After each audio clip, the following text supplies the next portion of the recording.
Hi there. Welcome to The Preventable, the podcast giving you a seat at the table with conversations about the intersection of alcohol, drugs, and mental health in everyday lives. Take a seat and join us. Welcome to The Preventable.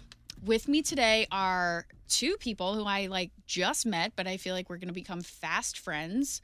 They are with 4 Walls and Beyond, one of our newest coalitions. Very excited about that. With me today are Lisa Porter, founder and CEO of 4 Walls and Beyond, and Chief Financial Officer Otis Lumpkin, like pumpkin, but with an L. Welcome to The Preventable. Thank you. Thank you. Thank you for having us. When did you found 4 Walls and Beyond? It hasn't been that long, right? Yeah, well, we haven't been on the books that long, but actually 4 Walls and Beyond came to me over 18 years ago. Holy cow, really? Yes, my story, how 4 Walls and Beyond came about. I was incarcerated in the Vandalia Women's Prison from 2004 to 2006, so I did 2 years in that prison. And during that time, wow, I had visits and could get visits and had family and support and could see my daughter whenever I wanted to.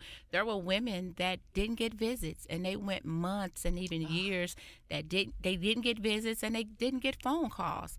And so you had kids graduating from high school and couldn't go to prom. They needed prom dresses. So 4 Walls and Beyond actually started beyond the 4 walls. So I was actually inside of the prison, sending my sister to take kids to buy prom dresses, of here. buy Pampers for babies and stuff. And women were just like going crazy, crying because their kids were A students and they couldn't go to the senior trip to Six Flags because they caregiver couldn't afford it.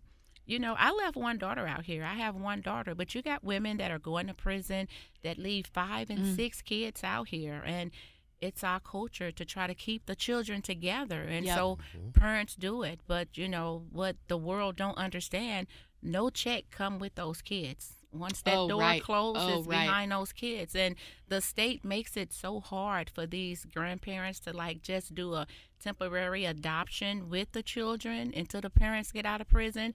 So they're actually trying to take care of 6 kids on a fixed income, living most of the time in a 1 or 2 bedroom, you know. And is that, so you just said so much here that I want to unpack, but so just a logistical question, is that what is, I'll say, typical in a situation if a person is incarcerated with, let's say a woman is incarcerated with kids, is it typically the grandparent that assumes sort of responsibility, or is it sometimes like a sibling or something like that? Yeah, or whoever wants to take them in, because, you know, you could have family and no support. You know, there were women that had brothers and sisters, aunts, uncles that didn't want to take the kids in. So you got some of them would say, well, I'll take these 2, I'll take those 2. 2 of them go to DFS. We have a lot of children that are in DFS that couldn't go with their brothers and sisters. So you said that when you were incarcerated, there were people who were not able, who weren't getting those phone calls and weren't able to really see the kids. Exactly. Why is that? Is it because the relationship wasn't there? I know oftentimes it's expensive to travel, right? We've done some reunification, so teaching some parenting skills and communication skills for people who are about to be released and to see the family dynamics. I mean, there are some, speaking of walls, some walls that are definitely put up we'll see if this works this time. How's this going to play out? And then there's also some people that are looking at somebody that they don't know.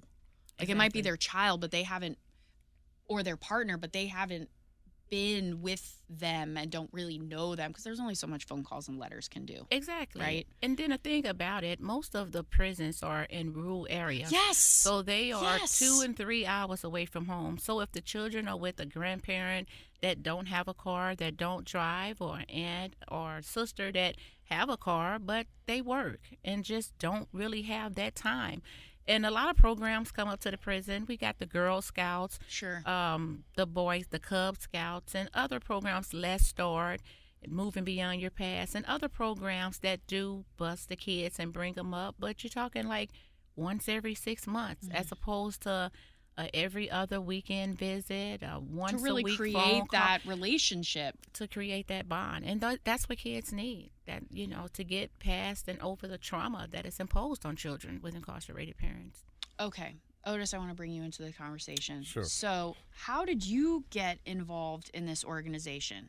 I mean, did she just pull you in That's and say, you're good with money? Yeah. Help me. Well, no, it happened because I worked with her husband, and we started, as a result of us working together, we worked in the same department, we started socializing. And so one conversation led to the other, and so he started talking about his wife and the dream and the passion that she had for this organization. And he said, man, I know that you have some expertise in putting documents together in terms of forming articles of incorporation and that kind of thing. And so he asked me, could I help them? I said, let me pray about it. And that was about 2 weeks. I got back with him at work and told him, yeah, we can get together, let your wife know, give her my information. And that's how it all came about. And so it's been rewarding. So you have had this idea while you were incarcerated yourself. Okay. Yes. So you had this idea, you started making it happen, and then fast forward 18 years, you're a 501c3. A 501c3, yes. But because when I got out of prison, then life hit you. I had to get back to work. I've been in construction for 25 years. So I stayed with my mom when I got out of prison, but I had a daughter that wanted to go to college. And so I had to make it happen. So I work, sent her to college, and then once I'm off work, I do this a little bit. I go back to work. That's the construction life. You work yourself out of a job. So during my downtime, I'm like, okay, well, let me think of another paragraph to put on this brochure, because as we know, every child don't want to go to college and to the service when they get out of high school. So I said, let me do some classes, incorporate some classes and some hands-on training, and what better career to get in than building trade, because it's rewarding. Absolutely. Yes. So what is the premise of Four Walls and Beyond? So give me your elevator speech. Well, Four Walls and our mission is to assist children with incarcerated parents and support ongoing communication during incarceration. Our vision is to maintain the relationship between children and their incarcerated parents. We're going to do that through enhancement, enrichment, encouragement, and also education. As we know, the parent-child relationship is one of the most important relationships there is. And what else, Otis?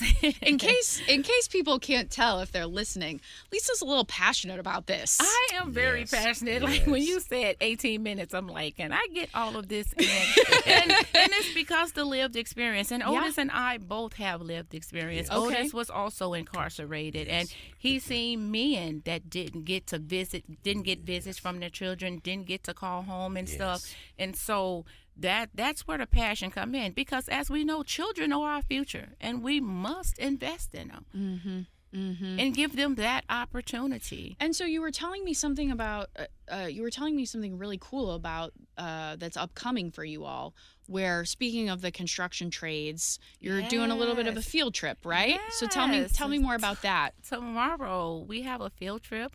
We actually have 30 children signed up for the field trip on the BJC construction site, which is with McCarthy Construction. Shout out to McCarthy for giving us this opportunity. We're going to be they have these 4 pieces of plywall going around the cranes. What are they called? The forms.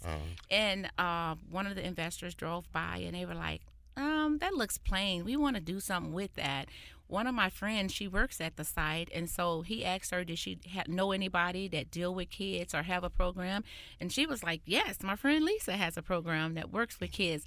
He said, well, see if she would like to come up here and if they could paint those forms and draw stuff on them. And so we're going to visit the site, and he's going to have a person out of each trade come out and talk to the children about the rewarding field of being in construction, just creating those positive supports. And ultimately you want to create them between the parent and the child, but then also we know that there's a lot of other social supports that are necessary, right, for that kiddo to grow up and be healthy and successful. It takes the whole village, as we know. It takes all of us.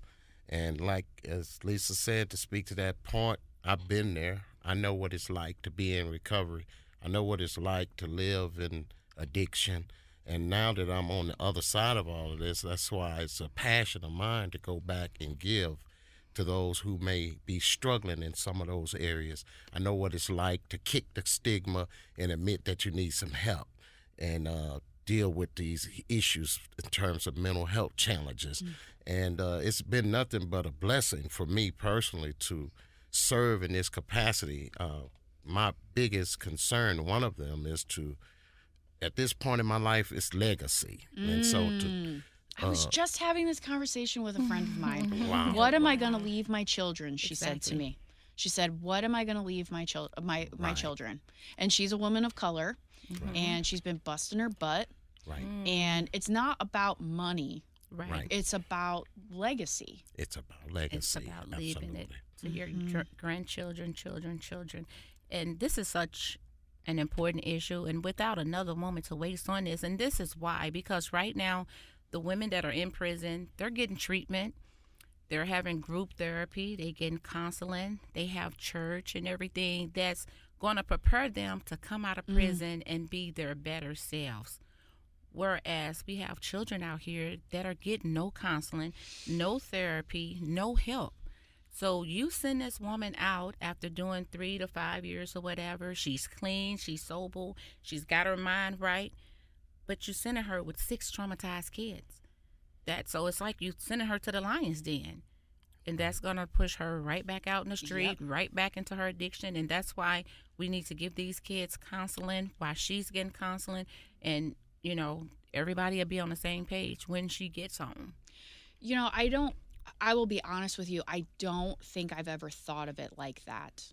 I really haven't. I mean, I'm aware. And I think most people listening would be aware that if your parent or caregiver, you know, whatever, goes to prison, goes to jail, there are some abandonment issues. There'd be a lot of, you know, there'd be a lot of trauma there. Yes. On top of probably some other traumas that had happened before it got to the incarceration point. So I think most people know that. But I don't think, at least I have never heard somebody say, the person who's incarcerated, they're getting support. Maybe they're getting access to some NAAA meetings. You know, the counselor, they're hopefully getting their health in order. They're learning some skills and job readiness. But what about the kids? Right. That is incredible. I've never thought about it. Right. We did a survey. North County, South County, West County, and East St. Louis. And we asked a question. We asked them, what was your biggest concern during this whole pandemic? Since 2020, what was your biggest concern? And a lot of people said going back to work. What's their job going to be available? What's the company, you know, going to sustain this pandemic? A lot of people said their biggest concern was running out of toilet paper. Yeah, believe it or not. I hear you. Yeah. And I don't know if that was my biggest one, but that was a concern for a hot minute, right? Exactly. You know, and were their children going to fail in school and keep their grades up, be able to keep their grades up with this homeschooling, and most of the parents didn't really understand the assignments. And so then we asked the question, if you had to think of a group of kids that was most affected by this pandemic, who would you say? A lot of them said the children with disabilities that needed that extra help. The special services. The children with learning disabilities, that, you know, the children that need to be socializing with kids every day. That's therapy for a lot of children. But not one person said children of incarcerated parents. And so when I said to because them, they couldn't see their parents at all during that time. Right. And when I said to them, the thing about the pandemic, when the pandemic hit, the children got sent home from school. 95% of the mothers got sent home from work. Those mothers were able to cook breakfast, lunch, and dinner for their kids, send them out in the backyard for recess. But it was a flip side, because when the country shut down, the prison shut down. For 2 whole years. These children were not able to have any visits at all. And that's important to a child where their parent is incarcerated. And to children, they don't see their mother as the criminal that the prosecuting attorney and the judge see their mother as. That's my support system. That's the person that taught me how to tie my shoes, taught me how to walk, change my pamper, wipe my runny nose. So it's, children, I might not agree with all their decisions, but that's my mom. Exactly. Or that's my dad. Exactly. So imagine the trauma that was imposed, and still is, because now you have to schedule visits. Yes. Whereas the children that do get to see their parents, they can just get in the car, let's go see your mom any day of the week. Now everything has to be scheduled. So I have a question that's a little left of center, but I think, and I hope you appreciate what I'm trying to ask. So as two people who are formerly incarcerated, have you run into any challenges getting people to support you, getting banks to support you, getting board members? Or do you feel like we've evolved as a country, some of us, where it's like doesn't have to be a scarlet letter for forever? Like, you know what I mean? Like, did you run into roadblocks, or for the most part, did you choose to work with people who got it? And we do have some good partners that are taking us by the hand, some good mentors. Living with Purpose is one. I love those guys. Yes. And so Kim and Kevin down there, they, have welcomed us into their organization. And we're working with them, and we also put in for grant opportunities and stuff. So we're new out here. So, we're just now getting our feet wet and seeing, and we're going to expect no's, because a lot of people feel like, well, they're incarcerated. They don't deserve to see their children. And, despite what society may think, these children love their parents. Oh, yeah. There's a lot of judgment that goes with, well, why would I donate to this? Because, and there's probably people who also think, well, that they're just gonna continue the cycle, right? Which is something you want to disrupt. Yes, but what if they don't? What if they don't? Yeah, and we mainly need to help the kids, because what if this girl that's graduating from high school wants to be a dentist, wants to be a doctor, and can't go to college because her grandparent can't afford it? So what if we're just holding our future back by not helping the children? Right. So we got to look past the parents and their faults and look at the kids' needs. Right. And that's where I like to share my story with people, because in spite of all the challenges, I was still able to surmount those hurdles and discharge off of release, supervised release, and maintain gainful employment, maintain sobriety. And now it's time to give back, and that's what it's all about with me. And I'm not so much caught up on being judged, so to speak, because I think it starts with self-love and self-appreciation.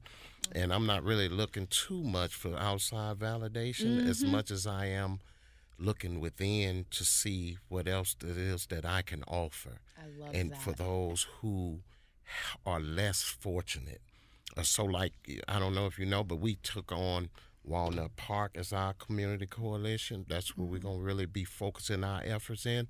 And so, as you know, Walnut Park has been the victim of years of disinvestment. It's been one of the most under-resourced, underserved communities, but there's still diamonds in the rough there. And because I know I used to be there, I used to be that guy that sold dope for money. Now I sell hope for free.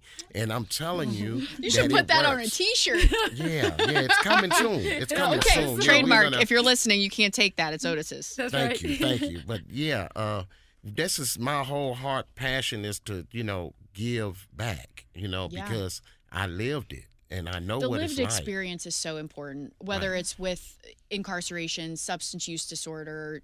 We just had a guest on talking about domestic violence.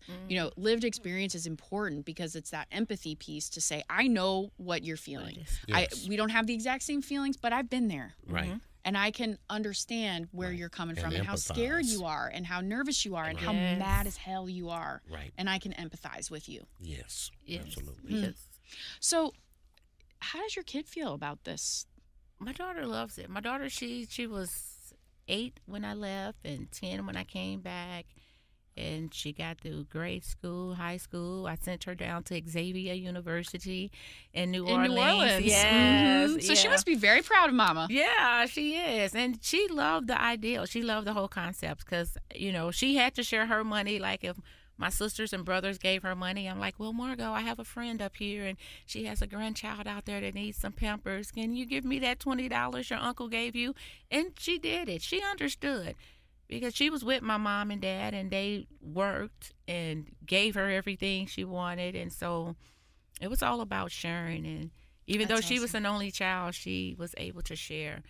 And another reason why this is much needed, because when I was incarcerated, I was actually incarcerated with mothers and daughters.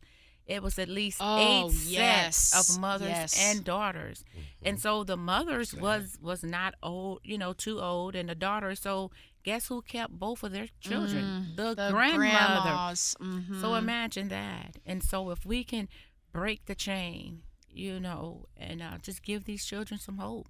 Well, I feel like you're on a rocket ship here. So if you look into your crystal ball, what does 5 years down the line look for 4 Walls and Beyond? What does it look like?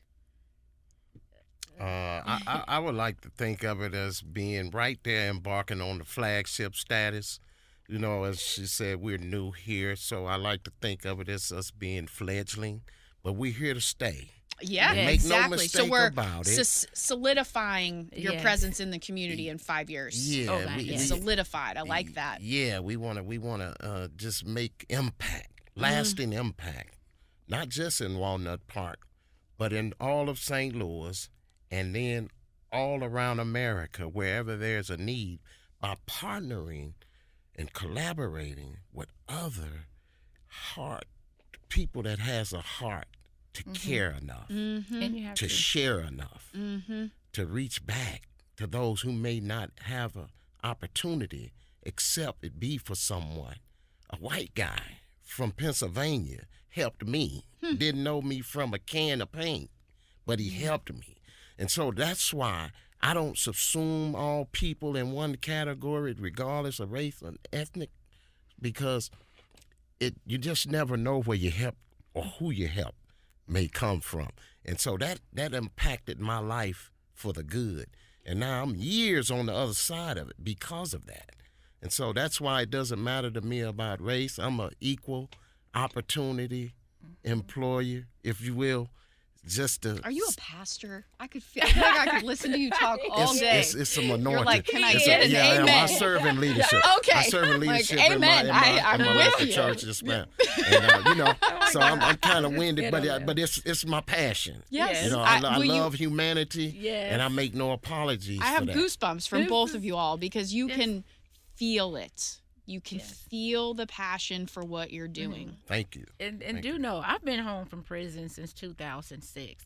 Every year, the Department of Correction released 2,000 to 3,000 people out here. And so nobody is running back in to help the ones that are still in there, or even help the ones that are out here that need help. So my question is, if not us, who? And if not now, when? Right. Yeah.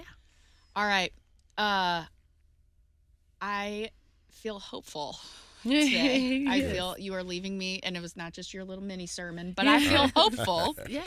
If people want to help, if they want to, offer some sort of training opportunity, education, a collection site for something. I mean, I know the holidays are coming up. Yeah. How can they reach out to you and find out more information? Yeah, well, we do have a website up. It's still under construction. We have a website. It's at www.4wallsandbeyond.org, and you can go on the website. There's a donation button. You can click the donation button. It gives you the opportunity to make a one-time, a weekly, monthly, even yearly donation. Get it. You can, and if you so choose to mail your donation in. We have a new location. We have brick and mortar now. Yes. So our new location is 8712 Goodfellow Boulevard, St. Louis, Missouri, 63147. Again, if you want to mail your donation in, the address is 8712 Goodfellow Boulevard, St. Louis, Missouri, 63147. And one last thing to add to that is if you're concerned about our status, we are a tax-exempt 501c3. Yes. Okay. And that we will be glad to give you all of your incentives for making a kind, generous donation to Four Walls and Beyond. It would be like the wind underneath our wings so that we could soar to higher heights to reach these people who may not have an opportunity to have a hand that'll reach back and give them an opportunity of hope. Again, I used to be a dope dealer. Now I'm a hope dealer, and I deal it for free. So help me do what I do. Thank you very much. That better be on a T-shirt. With that, we are out. Thank you so much for being on The Preventable. If you like what you're hearing, if you want to find out more about Four Walls and Beyond or just more about all of the awesome community coalitions in the St. Louis region, please consider rating, reviewing, and subscribing to The Preventable. Thank you both. You're welcome. Thank you for having us. Thanks for joining us at The Preventable, brought to you ad-free by Prevent+Ed. Prevent+Ed works to reduce or prevent the harms of alcohol and other drug use through education, intervention, and advocacy. Please visit their website at prevented.org. Like what you heard? Rate, review, and subscribe to stay up to date with what we are serving on The Preventable.